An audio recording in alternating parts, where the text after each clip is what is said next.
السلام علیکم ورحمۃ اللہ وبرکاتہ۔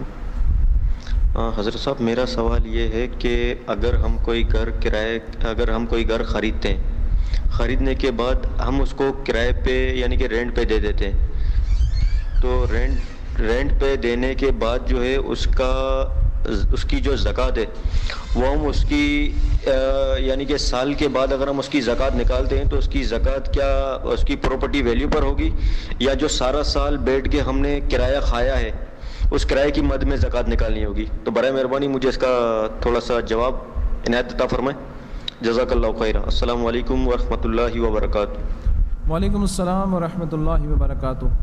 گھر جو آپ نے خریدا ہے، اگر بیچنے کی نیت سے نہیں خریدا، ویسے ہی خرید لیا، کرائے پہ چڑھانے کی نیت سے لیا تھا یا رہنے، یا ویسے ہی خرید لیا کہ بعد میں دیکھیں گے ابھی لے لیتے ہیں، تو اس صورت میں تو اس گھر کے اوپر زکوٰۃ نہیں ہے۔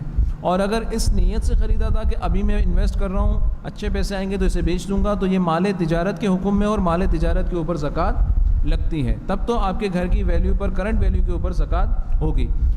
اور جو آپ کرایہ کما رہے ہیں اس میں سے جو کھا لیا، ظاہر ہے اس کے اوپر تو زکوٰۃ نہیں ہو سکتی۔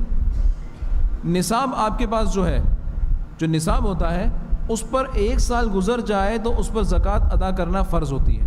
تو اگر آپ کے پاس نصاب موجود ہے، آپ صاحب نصاب ہیں، تو اس کے اندر آپ کی جو رینٹ انکم ہے وہ ایڈ ہوتی چلی جائے گی، جمع ہوتی چلی جائے گی کہ آپ کا جو کرائے کی آمدنی ہے۔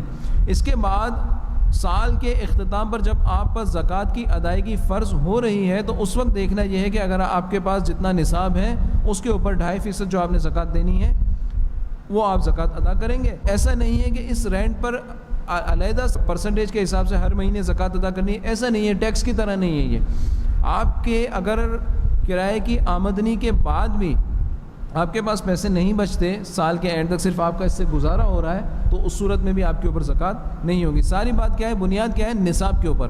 نصاب ہے، نصاب پہ سال گزرا تو زکوٰۃ کی ادائیگی فرض ہو جاتی ہے۔ واللہ تعالی اعلم۔